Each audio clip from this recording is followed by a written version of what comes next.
नमस्कार। जय राधे राधे श्याम राधे राधे। जय वृंदावन बिहारी लाल की जय, कृष्ण कन्हैया लाल की जय, बंगे बिहारी लाल की जय, जय राधा श्याम सुंदर लाल की जय, जय राधे राधे श्याम राधे राधे। সুহৃদা ভক্তবৃন্দগণ, সকলের চরণে রইল শত সহস্র কোটি প্রণাম। বড়দের প্রতি রইল শ্রদ্ধা ভালোবাসা, ছোটদের প্রতি রইল স্নেহ ভালোবাসা। আমার সমস্ত সাধু গুরু বৈষ্ণব ভগবত ভক্ত ভগবানের চরণে রইল শত সহস্র কোটি প্রণাম, শ্রদ্ধা ভালোবাসা। আমার গৌর গোবিন্দ রাধা গোবিন্দের চরণে রইল শত সহস্র কোটি প্রণাম, শ্রদ্ধা ভক্তি, শ্রদ্ধা ভালোবাসা। জয় রাধে রাধে শ্যাম রাধে রাধে। নমস্কার। আজের আলোচ্য বিষয় হলো কোশ্চেন অ্যান্ড অ্যান্সারের মাধ্যমে আমরা মধুর অমৃত কথা শ্রবণ করব। আসুন আমরা শ্রবণ করি। রাধে রাধে। অজ্ঞানতিমিরান্ধস্য জ্ঞানাঞ্জনশলাকয়া চক্ষুरुन्मीलितं येन तस्मै श्रीगुरवे नमः। हे कृष्ण करुणा सिंधु दीनबंधु जगत्पते गोपेश गोपिका कांत राधा कांत नमस्तुते। जय राधे।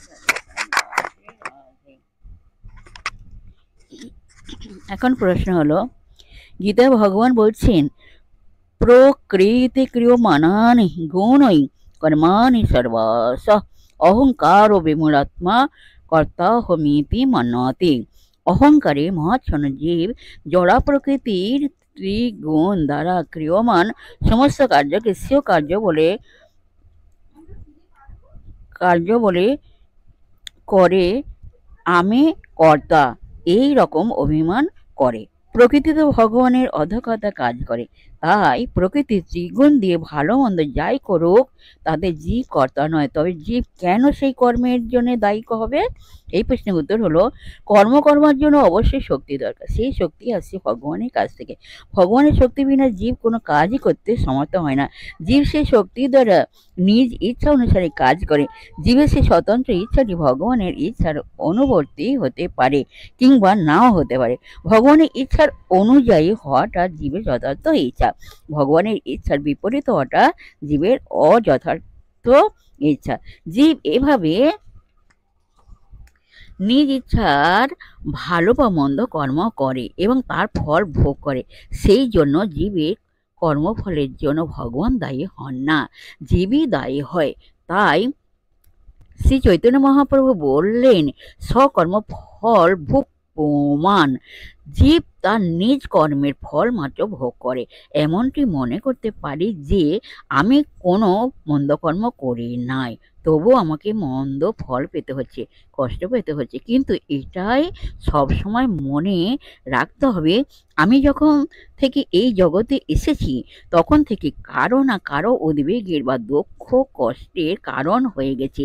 এই জগতে কর্মচক্রে পতিত হয়ে জানা অজানা পরদুঃখকর ব্যাপারে নিজেকে জড়িয়ে ফেলেছি। ফলস্বরূপ নিজেকেও তার প্রতিক্রিয়া জনিত ফল পেতেই হবে। উদাহরণ যেমন শ্রী ব্যাসদেবের কাছে গান্ধারী দেবী বললেন, হে মহর্ষি, আমি সারা জীবনে কখনো অধর্ম করিনি, তবু আমাকে আজ শতপুত্র হারানোর শোকে হাহুতাশ করতে হচ্ছে কেন? ব্যাসদেব বললেন, তুমি সারা জীবন কখনো অধর্ম করনি, এটি সত্য, কিন্তু পূর্ব জন্মেও তুমি রাজকুমারী ছিলে। তোমার সখীদের সঙ্গে নদী থেকে সোনার কলসিতে জল তুলে একটা ঢিবির উপর বসিয়ে তোমার সখীদের সঙ্গে কথা বলছিলে। দুর্ভাগ্যবশত সেই ঢিবিটি ছিল একটা কচ্ছপের বাসা, তাতে 100টা ডিম ছিল।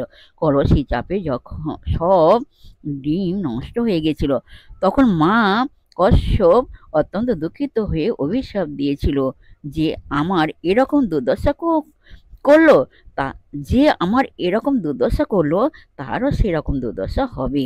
ব্যাসদেব বললেন, হে গান্ধারী, গত জন্মে সেই অভিশাপ এই জন্মে কার্যকরী হয়েছে।